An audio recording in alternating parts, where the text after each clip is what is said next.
Hi, my name is Alex Carlucci with GustanShow.com. I'm going to speak to you about you own a home and you want to buy a new home and you want to, let's say, upgrade. So should you sell? Should you rent it? What's the rules on it? Can you just buy anything you want?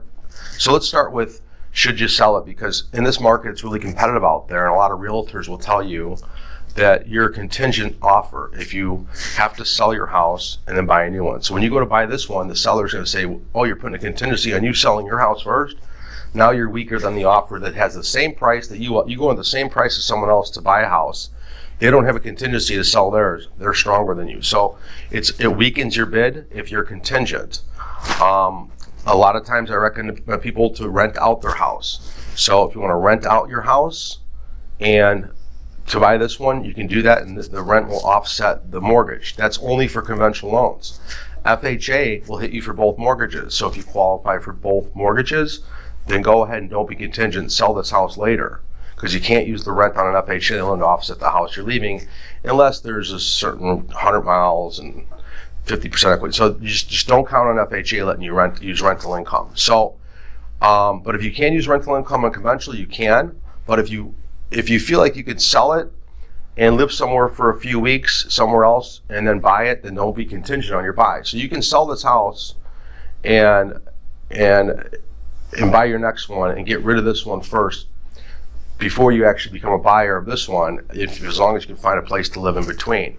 So keep that in mind. So there's three options really. You can either rent your house out, you can qualify for both mortgages, or you can sell your house or be contingent. I guess there's four options. You can sell your house and take a chance of living somewhere with your family and then buy that one and not be contingent when you make the offer. So those are the four options. Should you sell or should you buy? I always recommend if you are going to be in a competitive market, just rent that out and then sell at a later time if you're going conventional. If you're going FHA, hopefully you qualify for both mortgages.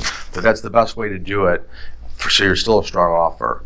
If you can sell it before you even start looking for a house and live somewhere else while you're buying and find a little gap, I've seen a lot of people do that. But FHA does not let you use the rent moving out. So being a contingent offer on a buy side right now is a very challenging bid process, because that seller doesn't want.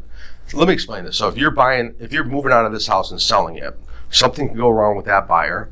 Something can go wrong with you when you're trying to buy it, and something can go wrong with that seller where they're trying to buy their home. So there's all these people that something can go wrong with this mortgage process. It brings in everybody's got to close. Everybody's got to close on time, and a lot of things can go wrong. And that's why contingent offer is a weak offer. But it happens. But you're going to get a lot of pushback from realtors. They say, oh, you're weak. You're weak offer because you got that contingency. And the reason is because something can go wrong. This mortgage industry, a lot of crazy things go wrong. And that's why you guys got to call us, because we solve these problems. We close your loans. So give us a call at GustanShow.com or me. Just give me a personal call at 630-915-7550. Thank you.